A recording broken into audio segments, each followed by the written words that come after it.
Passage.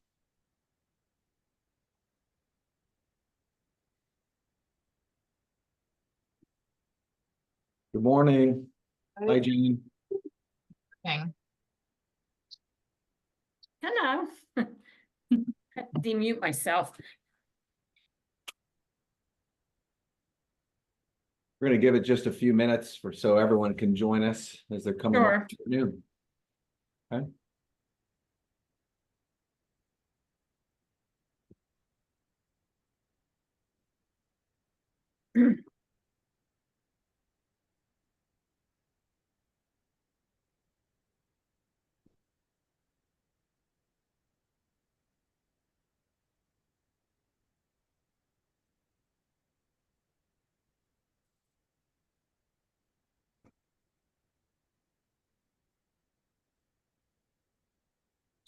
I'll be back.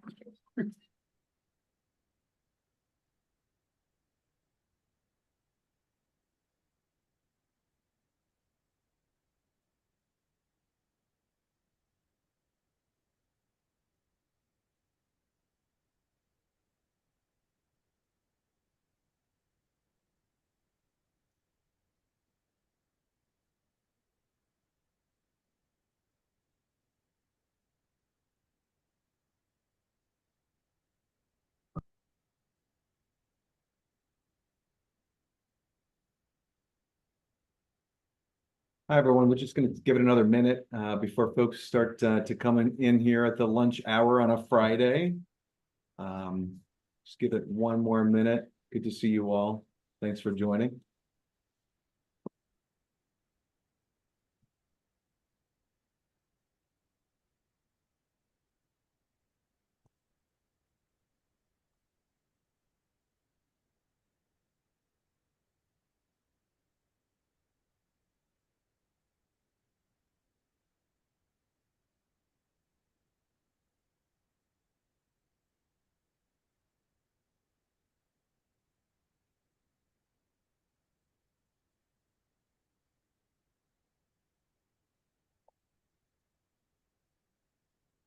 Okay.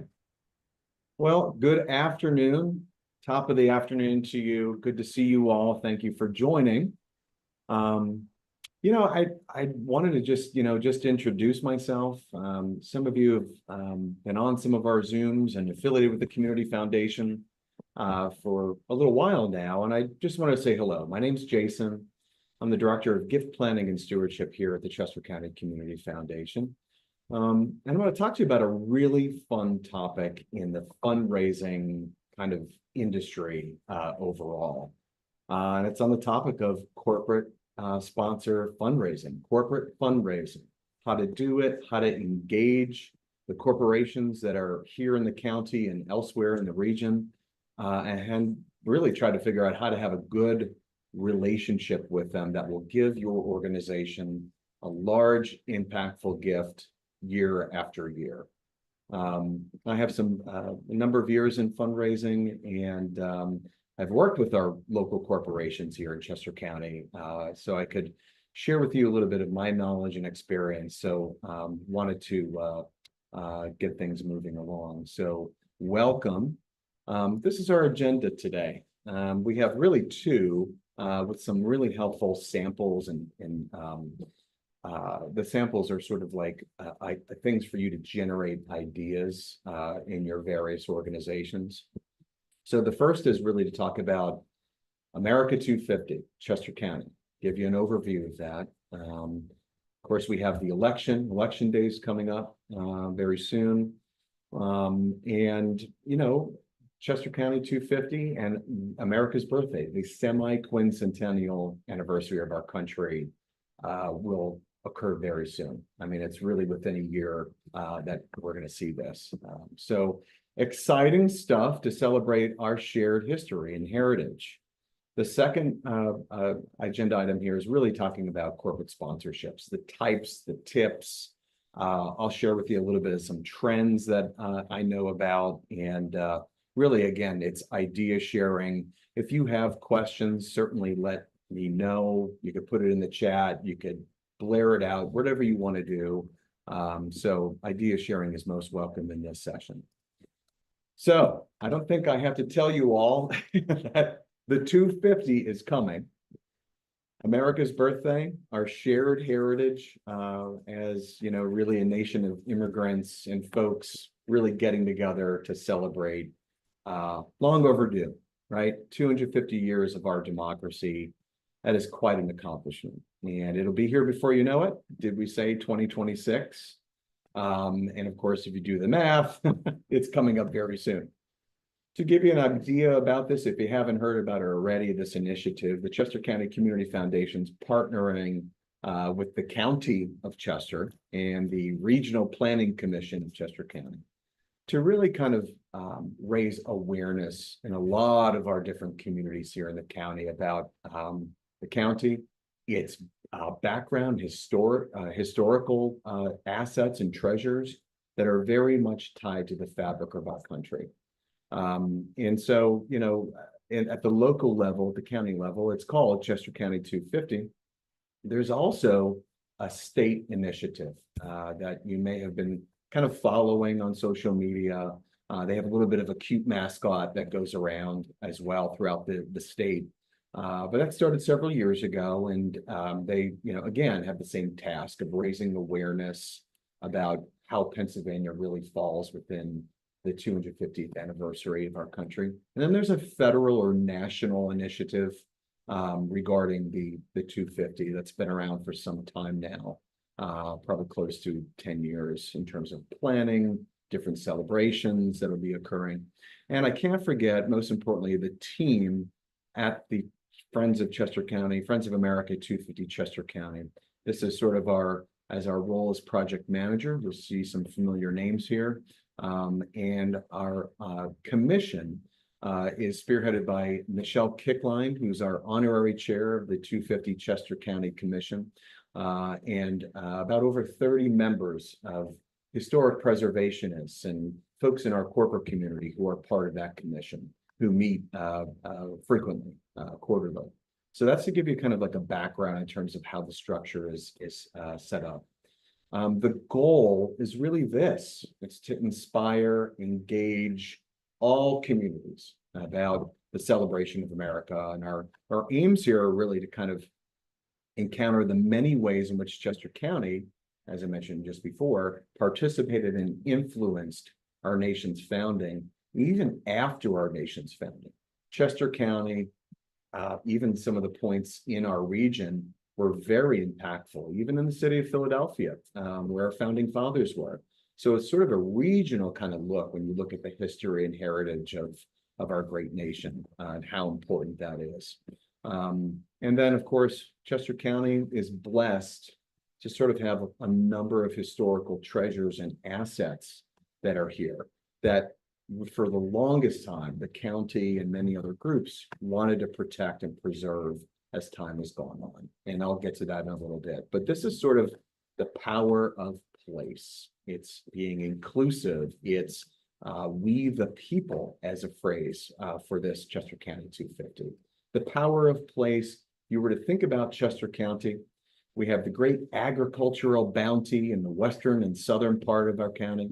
We have the iron and steel industry in Phoenixville and Coatesville. We have the Philadelphia campaign with the Brandywine battlefield and the Paoli battlefield and all those important battles that happened, Battle of the Clouds as well, during the fight for freedom before the signing of the Constitution. And then, of course, can't forget the pathway to freedom, the Underground Railroad movement that occurred in southern Chester County, in the Kennett area, and actually points north up to Chester Springs.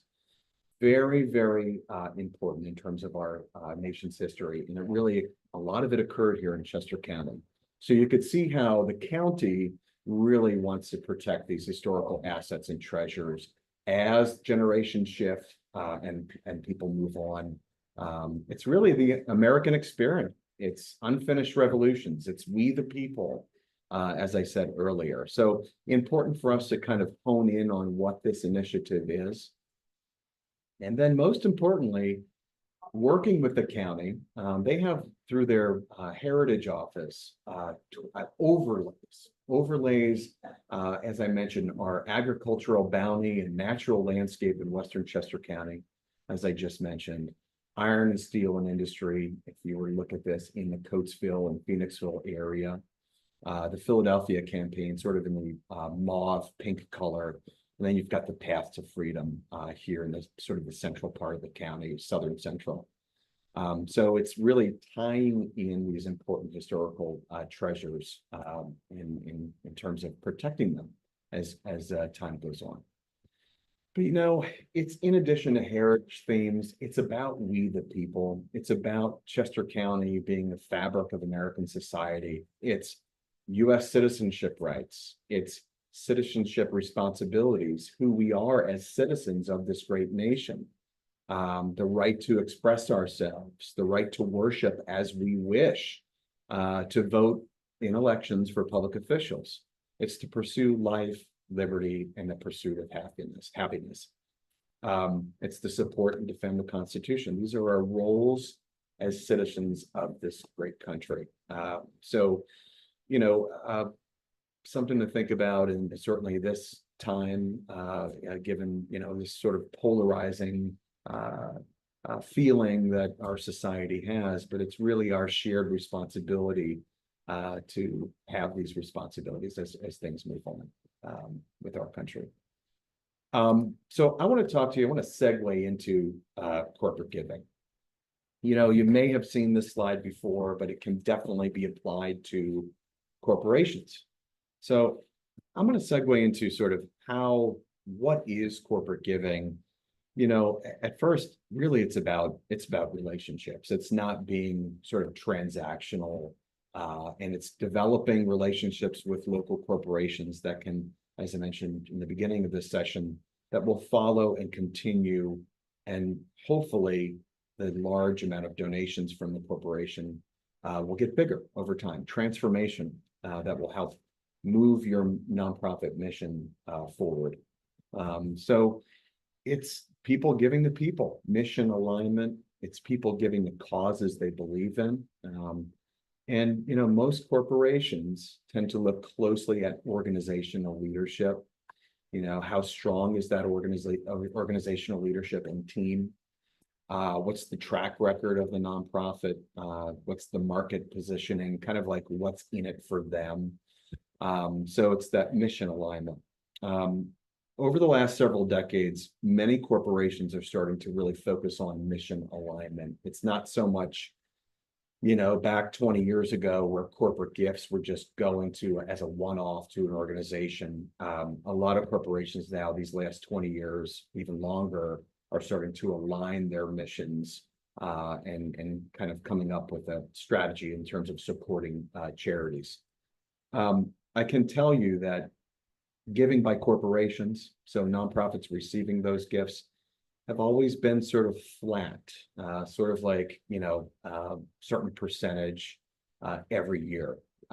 If you were to look at the Giving USA report that comes out every June, that gives you sort of a snippet in terms of corporate giving. The projections that I'm seeing and the studies that are out there show that this year, corporate giving is estimated to increase by 2.5%. And the studies, which are pretty valid, are saying that the gross domestic product is going to increase, as well as the S&P 500. So giving those types of setups for this year, 2025, giving is sort of tracking to increase. And that's good news, because that sort of, you can tell your leadership at your nonprofits that you work with or volunteer with to say, you should really focus on corporate giving this year. And 2025 is the lead up to 250, 2026. So it's a good time to start planning for your organizations. I think, the question is, well, then how do corporations give? Like, give an idea to me, Jason, in terms of how it all starts. There's a number of different things. There's, for this slide, this shows you kind of like the basics, but it's corporate sponsorship possibilities. How can you gain a sponsorship gift from a corporation to support your mission? There's varying ways. Monetary, obviously, is first and foremost. donate a corporate grant. The corporation donates a corporate grant. And each year, the nonprofit visits the corporation every year to kind of revisit and explore renewal possibilities. So maybe it's for a golf outing, for example, and you're asking the corporation to give you an X amount for a sponsorship level. And you want to go to them next year and actually ask them for a bigger sponsorship, potentially for the next year. So it's cash, monetary sponsorships. There's in-kind donations as well. You know, for example, here, goods and services, building materials, auction items, printing, design. Heck, if you have a sort of a board member who's involved in a corporation, board members are really your first key. Look at those board members and see if they themselves work at a local corporation. But if you want to maybe kind of ask them if they could look into their network and see if there's corporations that they could introduce you to, because they could help you. They could even help you build a new website. I was fortunate to be a part of an organization where a board member who served in a local worked at a local financial services company got his team involved in a volunteer role to help the organization revamp the website, which was very much needed, to come up with a really great product that's still in operation today. And the amount that was tacked on in kind was about $20,000. So it saved the nonprofit a lot of money to be able to kind of get the team of employees at this company to really focus on the website and meet with us to sort of see how this website would go. So that's an example, but it's in kind. Even if you have an attorney on your board, they may want to look at your legal documents, what have you. But those are some examples. Media and marketing support. If you have a marketing committee of your board, or just an overall marketing committee that works with your development committee, they could provide some marketing support. They could sort of introduce you to, say, a local PR firm or a marketing firm that could do some pro bono in-kind work for you to promote your mission. So that's another way that, that they could help you there. There's, and this kind of goes into some of our other topic later, other slide, is employee-oriented efforts. As corporations are starting to get more organized with their giving, a lot of it is part of volunteerism. So getting the employees involved with the organization or nonprofit is number one. If there is an avenue and they have an interest, the corporations that is, they want to get their employees involved, number one. That's the first step before you're sort of considered for a grant, majority of times, or a gift. A lot of them have employee giving programs. I know that I worked for an organization once that had an employee giving program that you could support through different funds internally. But we were also encouraged to support the American Heart Association, the Gift of Life program, and United Way of Greater Philadelphia. So that's sort of the structure there in terms of employee-oriented efforts in a corporation.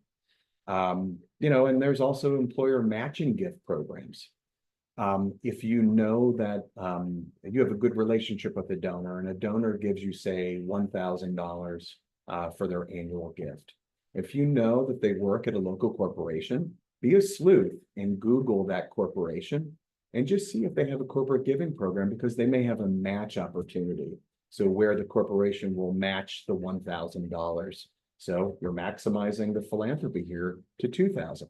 Some corporations may actually max 4 to 1 in a ratio.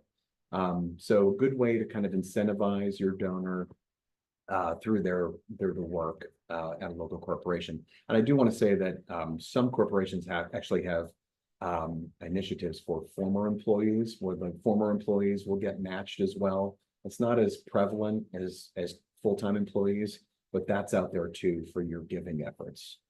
So hopefully that's helpful. There's corporate grants as well. We'll talk about that in a little bit, where you send a proposal to the corporation for requesting funding, and it's based on the grant cycle or schedule of the corporation. Sponsorships, as we talked about, is another thing that's sort of tied to the corporation's marketing budget. So something to think about in terms of structure with corporate giving for your nonprofit.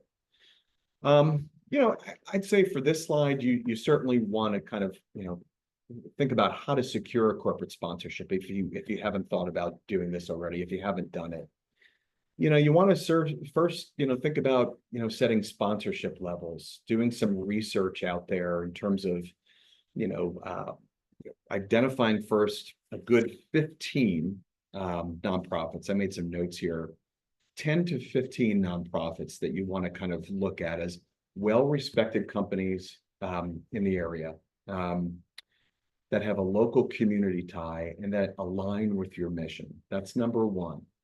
And so as you're setting sponsorship opportunities, you could kind of maybe do some more Googling or research to kind of see what these corporations like to support. Maybe did they support a local chamber's gala or event? And how much was that? Can you find that out? And then really start setting the dollar amounts for your sponsorship levels. So it's really going to kind of take some research for you to kind of look at in terms of setting up these sponsorship levels to then be able to kind of provide to these corporations. Of course, it's your website, your calling cards, your website, having that easy for people to see is a sponsorship webpage. Coming up with maybe a sponsorship menu of opportunities set forth by the certain dollar amount, like what are the benefits for a $2,500 sponsorship for the golf outing or your fundraising event or your gala. As I mentioned, research and reach out. I think that really, in my view, is number one. And then it's, once you're ready and you've talked to your board members and seeing if there's a connection there, it's go time. It's ready to go and have a conversation, whether it's just calling the corporate contact up and trying to have a meeting with them to just cultivate the relationship. It's not transactional in the corporate setting, although sometimes it may feel like that. Then you have, after your cultivation and then you have the meeting, you have the opportunity to discuss, not only your fundraising event that you're asking them for support, but you're going to talk to them about your nonprofit's goals and your mission. So this is the prime opportunity to then ask, number 6, may we submit a grant proposal to your corporate foundation or your company? And so that grant proposal will really be your ask in terms of how much, based on your conversation with your corporate contact, and then writing about it in a sort of proposal. The proposal could be, the format could be a covering letter, not too long, and then a corporate proposal or a case statement that can be attached. I've also seen where the format is an actual letter format, where it's addressed to the corporate contact and your ask. Don't bury the ask, it's always at the top, but then talking about and asking, making the case is in just one document. So it really is completely up to how you feel about how the corporate contact wants to receive that proposal and what their guidelines are too. Check their website if they have anything. So really it's about, number one, identifying these corporate sponsors, these corporate prospects, as we call them, cultivating the business relationships. As I mentioned, it's number 2, it's cultivating after your research, creating a value proposition. Number 3 is the proposal. As I mentioned, that's number 3. And then, make your ask, send it in the mail, email it, upload it to their system. A lot of corporations, especially the corporate foundations, have, they use maybe third-party systems like cyber grants, etc., where you can upload your documents right away. So usually what happens is the proposal goes with your listing of board members, your 501c3 letter that goes with that package. So I've seen usually that's how it's structured, or they'll want a separate document that shows who your top 5 or 10 funders are for your organization. Not to get into the details, but sort of like sometimes that's what they ask for. As we switch here, I think first and foremost, let's revisit what I said is kind of researching. You want to build a robust pipeline. You want to identify potential corporate sponsors. You want to, kind of look at a couple different things. You want to talk to your board members first. Of course, get your executive director or CEO's buy-in. That's number one. And then, start planning. Start looking online at these 10 to 15 organizations and corporations and say, hey, is there an alignment here? Would they consider, hearing from us about a potential corporate gift? Start by looking on these companies about web pages. A lot of them have about, and then you'll see, kind of further the listing of the leadership, perhaps printing out the listing of leaders in that corporation and providing it to your development committee or your board members to kind of see if there's anyone that they could identify would be good. And then, like I said, be a sleuth. What you can do is you can say, Google, say a Vanguard community giving or Vanguard corporate giving. That's as an example. Google will really kind of pull and, find out if they actually have a corporate giving or community giving a component to their program.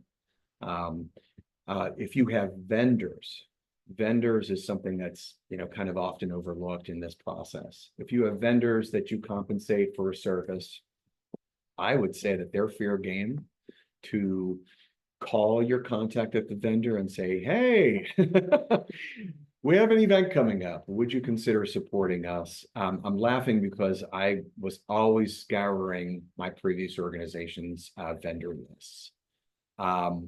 Some of the ones that were doing so much in terms of dollar amount were the bigger corporations, like the McKesson pharmaceutical companies. And once it gets to that point where you're looking at those big companies, sometimes it takes an extra step or two to kind of see if there's mission alignment with them and you and your organization. So keep that in mind. And then Philadelphia Business Journal, for the longest time, did a book of lists. I can't confirm, I didn't have a chance to see if that's still active, but the book of lists was something that was sort of a treasure. You have to pay separately for it this day and age, but the book of lists kind of showed you like the top CEOs, the top corporations, the top companies. And so using that, it gives you not only just the listing, but it gives you like how much they made previous year. I even seen some lists that show the CEO and how much they're compensated. Not to get off topic, but I don't know if they do it now or if it's still it's probably just not even printed anymore. But look at those types of resources that may be out there. Maybe at your local chamber event, if you're involved in your local chamber event, that's another way of kind of getting in front of these folks who you meet at the chamber events and seeing if there's alignment, if it fits. So there's a lot of things you can do there, but it'll take some work to kind of start building this group of 10, 15 corporations for your organizations. But I definitely think it'll work for you. And I wanted to kind of in my notes here, I like to do the 6R rule, and that's basically this. And write this down because it's probably pretty important. Right prospect, basically the right prospect for your organization that what they're looking to fund meets with your mission. So that's number one. Number two is the right purpose, basically the alignment where the purpose fits, that your mission and then their values are fits. Number two, the right amount. You certainly want to ask high in an ask, but when you're meeting with the corporate contact, be respectful and understand how much potentially that corporation can kind of support. So the right amount. Don't go too high, but within parameters where if the corporate contact says, yeah, well, we give to nonprofits, with the our highest is 10,000, go a little higher. Definitely ask high and see where things turn out after that ask. So that's the right amount. Number 4 is the right timing.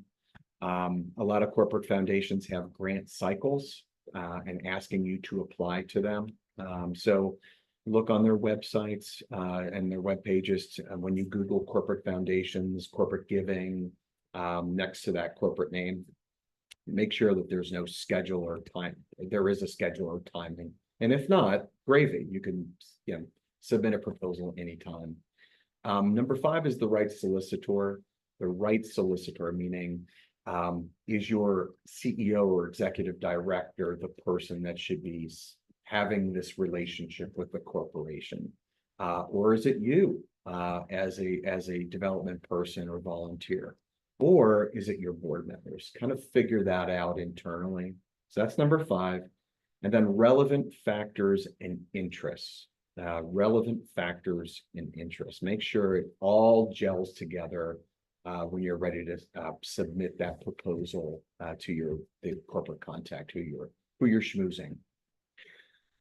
So that's really cultivating business relationships. It's looking at the alignment, business strategies, goals, having a sit down chat with someone from your organization. Perhaps it is your CEO and your executive director.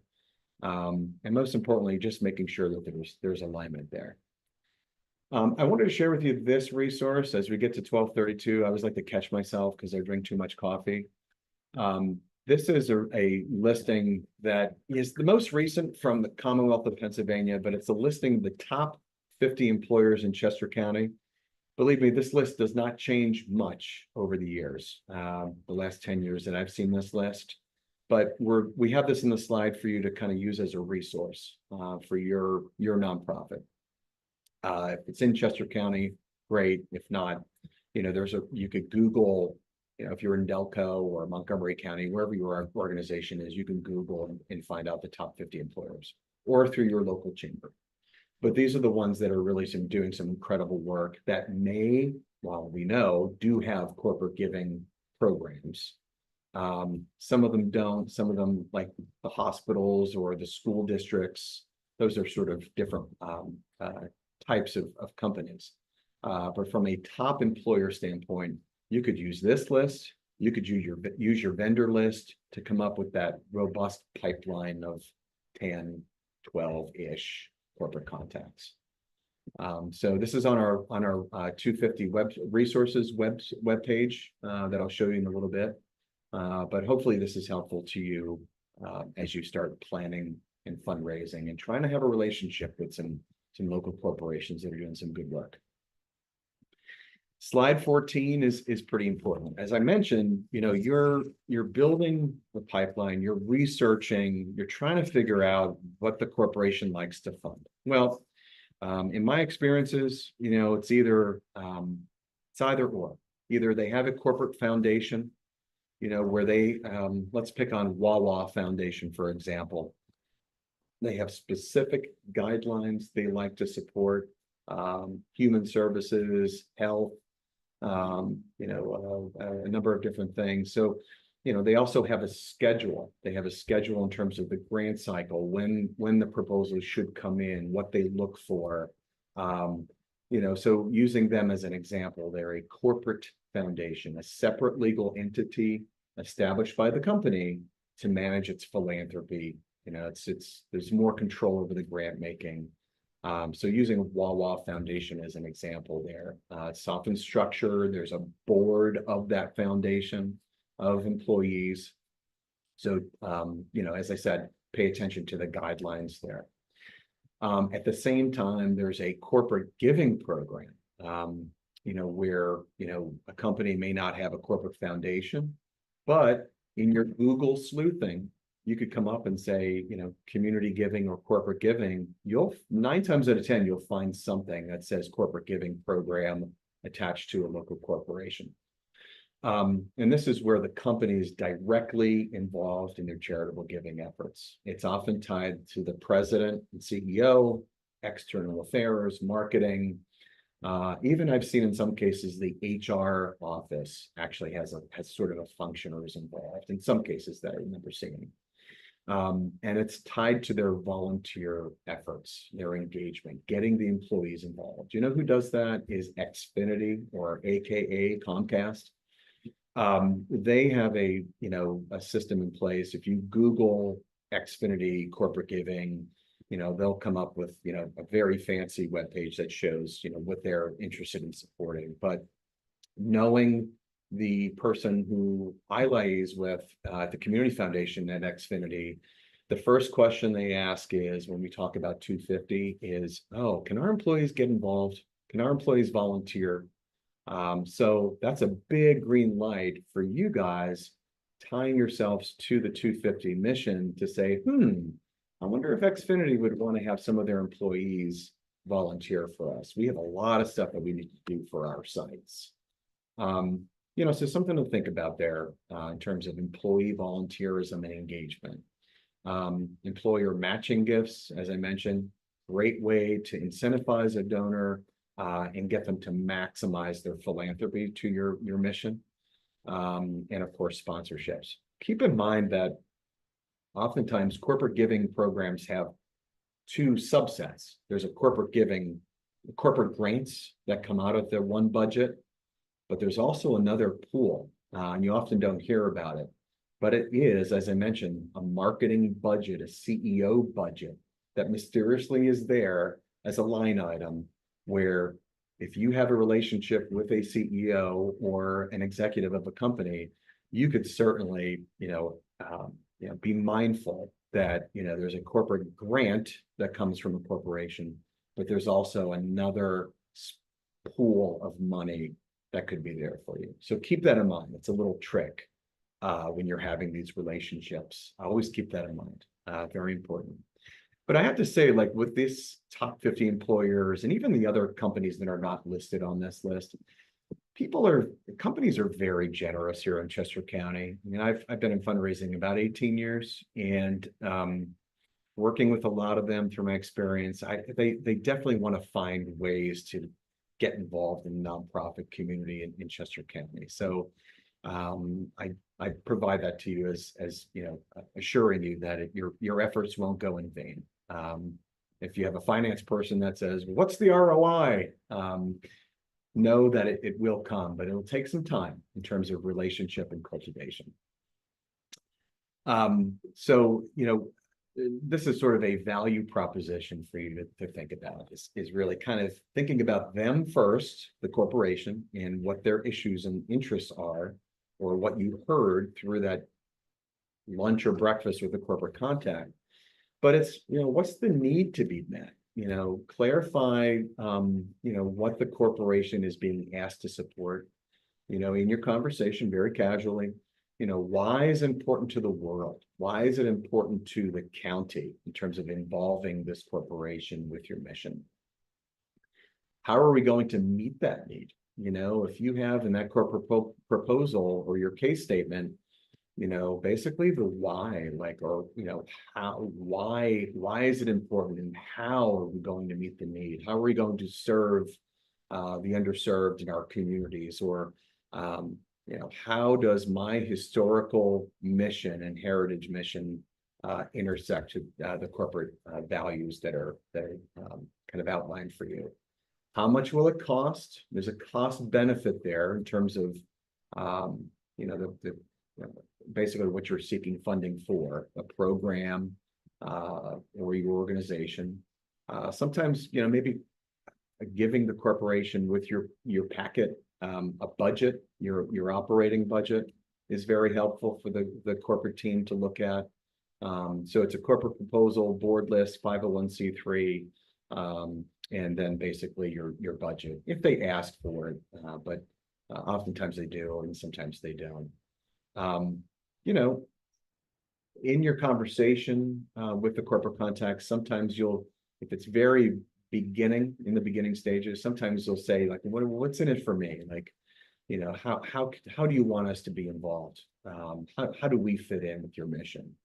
That's sort of like a green light to allow you to kind of just start sort of talking about, how you see the alignment with your nonprofit's mission and then their values. Do your homework first when you meet with that corporate contact. The what's in it for me as a corporate entity it's a pretty common question. So don't be thrown off or scared by that question. It's a pretty valid one. And how will we know when we've accomplished and what we aim to do? This sort of goes into the engagement or stewardship of that corporate donor. They give you a sponsorship gift and they come to your gala or your fundraising event or your golf outing. How are you then communicating to this corporate contact that your mission is successful and that the corporate entity feels like they were part of that success? A lot of times corporate foundations and corporate giving programs, the two that we mentioned here in the previous slide, sometimes they ask for a stewardship proposal, a stewardship or engagement letter asking 6 months after the gift was made, how it's going. A progress report is something that I used to work on and write. Progress report is basically, thank you so much for your, $20,000 gift to X. That's the lead. That's the first paragraph. It allowed us to do, and then, we are pleased to provide the following progress report from the date of your gift, and then just hammering it out in terms of the successes that their gift was allowed to support. So be mindful that even if they don't ask for it, I think it's still a good idea to be considered for future funding to submit a progress report or stewardship report to that corporation. Because, if you receive the gift and then basically you send a thank you or acknowledgement when they come to the event and that's it, you're going to lose them. They're going to fall off your pipeline. So just make sure that you're engaging them, you're sending them communications, e-newsletters, printed materials, etc. Heck, maybe even like a breakfast or a lunch thrown in there throughout the year, just to keep the engagement going to the point where you feel like it's going well. Here's a cultivation meetings, when you're ready, and perhaps you want to bring your CEO, your executive director with you. It's sort of having a prep meeting beforehand, before that meeting with your leader or your board member to summarize the mission and vision and key initiatives to the corporate contact. It's kind of just, kind of reiterating basically what you're going to ask that corporation for, that corporate contact. Prospects, interests, and initiatives. Make sure you do your homework basically to sort of what this cultivation meeting slide really means. And just leave with the next step. Leave with something for them to take away, all right, in your meeting.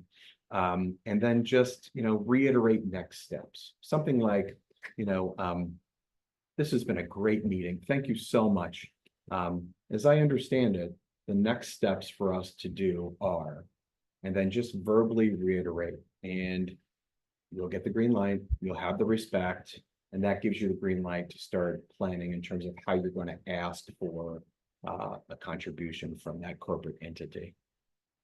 Here are the keys, successful fundraising. It's compelling purpose, creating that strong case for support. Often known in our work as a case statement, but a case for support could be, as I mentioned earlier, a letter format or a cover letter with another document that's the case, basically what you're asking the corporate entity to support. Specifying your goals, making sure they understand, there's a clear understanding. There's a solid plan for meetings and goals and how to accomplish that. Making sure there's meaningful impact, meaningful cultivation, relationship development is a number 2 here. This will be on our website, by the way, just to be mindful of time. And, I want to make sure that you know that for those who just joined us not too long ago, in creating a corporate list, a corporate pipeline for future funding for your organization, focus on the 6 R's: right prospect, the right purpose, the right amount, the right timing, right solicitor. Who's that going to be? Is it going to be you, the CEO, and the board, or the board member, or all 3 of you? And then, of course, the relevant factors or interests, how it all aligns and stays together. I think that's basically how it's structured with corporate giving. The slide here, it's pretty important, is this one to show you sort of the separations when you're looking at an Xfinity or a Vanguard, all these folks that are here on this list and others, just making sure that you want to know if they have a corporate foundation or if they have a corporate giving program. So just make sure that you know where you're tracking which each of these components with your giving program. This slide really is kind of showing the timeline for Chester County 250 and the celebration of America's birthday. I mentioned earlier, I'm sure the majority, or if you all know, we're celebrating America's birthday here in Chester County 250. So we, as a community foundation, have partnered with the County of Chester government and the Regional Planning Commission to raise interest and awareness this past year, year and a half, 2 years, about this initiative in the county. And it's really to focus on our historical assets that were so part of the fabric of our country when we were founded, and even after that. And that's our role as a fiscal sponsor for Chester County 250. So I want to make time for questions, but here are some resources for you. I won't get into too much detail with these, but this is getting you to brainstorm in terms of how your cover letter is going to be addressed to the corporate contact. Putting in the messaging. Do not bury the lead or the ask in the letter. Always start with it first, and always use the word respectfully and meaningfully. Meaningful. Those types of words create sort of a tone of respect for the corporation to then say, okay, we're going to look at this proposal.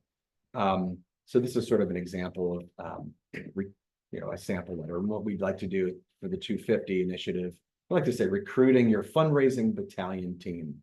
Who's going to help you sort of engage with corporate contacts and handle the fundraising.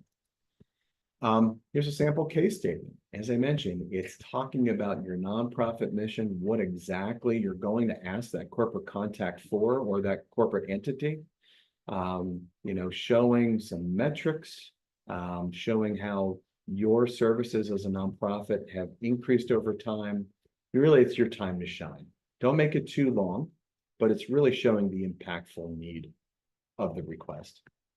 That's basically a case statement. It's a lot of information that's out there that you could kind of look through.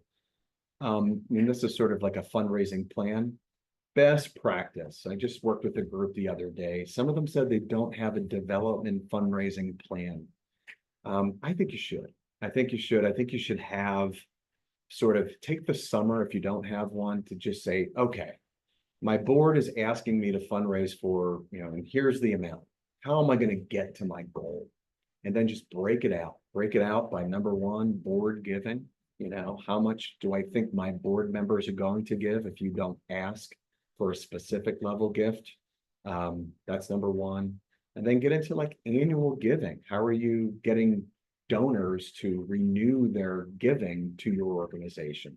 That's an example. So this is an example here, a fun example with a 250 twist in terms of the financial goals of a fundraising plan, how you're going to get there. Put in corporations, put it as a section number 3 in terms of corporations, achieve X amount from 15 corporate prospects. This development plan could then be provided to your development committee of your board or your CEO. Your CEO would have buy-in on this development plan too. And so that's the concept of the development plan. It just keeps you on track. Because we know that you have so many different things that you have to do throughout your, through your role with the organization. Then we have like sort of an activity sheet that shows, with your fundraising plan, you have X amount of gifts that are going to come from individuals, X amount of gifts that are going to come from corporations. Kind of put in the dollar amount that you see in a sort of a projection in terms of how much money is going to come in from that prospect or that constituency group. So kind of break it out to individuals, corporations, foundations, government grants, how much came in last year, and then maybe a projection. That's always good for your development committee and board members, full board to see. So keep that in mind. Again, don't be scared by seeing projections and money coming in from previous year. It's just part of your development fundraising efforts are going to keep you on track. So the development plan, fundraising plan is really a key for you, for your success. And then, of course, these are sort of maybe you want to create an action plan for your fundraising initiatives, like who's going to be basically keeping track of prospect lists or working with your donor database to code corporations correctly so you can pull that list and see what corporations have given to you previously, who you can add in your relationship building with local corporations and chambers. So who assigning from your team, who's going to take the lead on these types of actions, all right? All online, by the way, so I won't get into too much detail. And perhaps you do some direct mail pieces, you do some postcards to donors or people that follow your organization, put that in your fundraising action step. And how are you going to measure your social media? How many followers do you have? Kind of get into more nitty-gritty stuff, and you'll be able to see that you can actually apply some measurements and tools there. And you may have seen this schedule, but we want to make sure that you're informed that the next Zoom in to make history, it's kind of understanding the overlay here with Chester County 250, fundraising, different ideas. A fun one's coming up next month, and it's foundation grants. So I sort of touched upon corporate foundations and corporate giving, but there's also foundation grants that you can apply for, and then of course ask for a grant, and then initiatives, and then you submit a progress report in terms of how you're doing with that. So that's going to be a great one, kind of tied to this Zoom session as well. We hope you can join us. Again, these serve as a resource for you to get your fundraising cap on and thinking how we can do things better, how we can look at our data, our analytics to advance our mission, whatever mission that may be. So it's a resource for you. As I stop my screen share here, I want to be able to share with you one more actual resource that I want to share with you. So bear with me as I get there. So this is our resource page. You may have seen this already, but there's resources for fundraising. And oh my gosh, as a background fundraiser, you see where this grant funding prospects list is: foundation, corporation, government. This is chock full of a listing of foundations, corporations, and government entities that you could potentially apply to. So I'll click on it so you see, but this is a treasure trove of information. I think stuff for you to have as a resource. Please do. We encourage you, but this is gold, you guys. As soon as I saw it, and I told our CEO, Karen Simmons, I'm like, oh my gosh. Please use it for your purposes with your fundraising. And let me try to get out of this. Stop share. There's one more sort of resource that I want to provide to you really quick, and it's again on that webpage. Give me one sec. I'm a little rusty with my sharing. But it's here. We found a great resource initially, actually just the other day, that it's from the Philanthropy Network of Greater Philadelphia. Good partners of ours that really promote philanthropy just like we do in the region. This was a cool document. It's 27 pages, but it gives you, in partnership with the Philadelphia Chamber of Commerce, a little bit more in-depth detail in terms of how corporations give. You know, there's key findings, facts and figures to help you kind of go through, you know, why do employers give in the first place? You know, volunteerism being a thing right now, never going away. Snapshot of giving for corporate entities. This is really a treasure also. This one is particularly on page 13, showing you what issues do employers care most about. And you're going to see right here, where does your mission that you represent, a nonprofit, where do you stand in this sort of breakout? I thought this was fantastic. You know, economic community development, Chester County 250 kind of being in there. Human services, arts and culture, again, historic preservation, being in arts and culture, community development, you know, who benefits from employers' philanthropic activities. There's one more that I thought was really good and so spot on, and it was, oh shoot, where is it? Where is it? It was, should have, okay, here, yes, 25.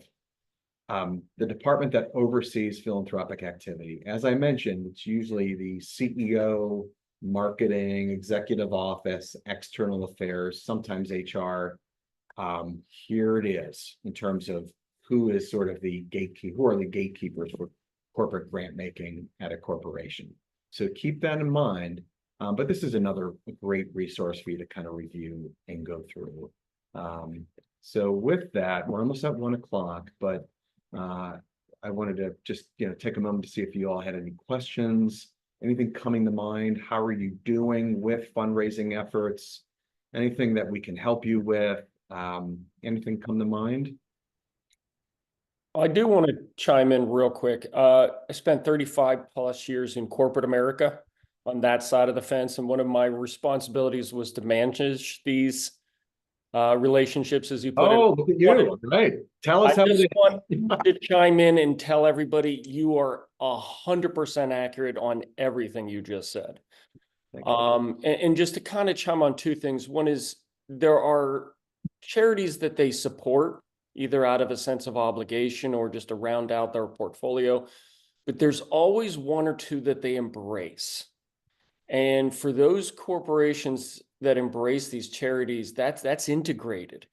And almost every time I see that happen, and there's usually a couple of things that happen. One is somebody inside that corporation, employee, it doesn't have to be somebody of power, is volunteering, is involved, is passionately involved. And then they bring that story back to the company, to that sponsor, and say, you got to see this. This is wonderful. It's aligned with our mission. If we help them, we're helping ourselves. So you get somebody inside you to volunteer that, and also don't necessarily just think it's corporate Fortune 500. Some of these companies are very small. The other thing that you said that I 100% agree with, we always think of dollars, but the reality is they have a lot of resources, sometimes in surplus, more than they need, that they'd be happy to give away, but no one's asked them. So it could be printed material, it could be, hell, it could be a truck, you know, or in many cases, encouraging other employees to volunteer. And if you're asked, as you put it, which is so critical, is saying, listen, if we think about this together, there's probably something you can get heavily involved and not add any negative to your spreadsheet. So they can give you a lot of things that don't cost them money. Good point. Yeah, I'm glad to hear it from somebody who sat on the other side there. That's great. Thank you for sharing that. Anybody else? Okay. All right. Well, again, we hope the Community Foundation's here as a resource. We hope this session was great for you to understand the just taking past the veil there in terms of corporate giving and what that's about. How do you do it if you haven't done it before? Check out our resources that we have, as I mentioned earlier, and this presentation's up there as well. And, you know, reach out if you have questions. We'll see you at the next Chester County 250 Zoom in session next month. That's Foundation Grants. You know, Happy New Year to you all, and let's make it a good year for everyone. So thank you. Have a good weekend. Thank you for doing this. Thank you. Thank you.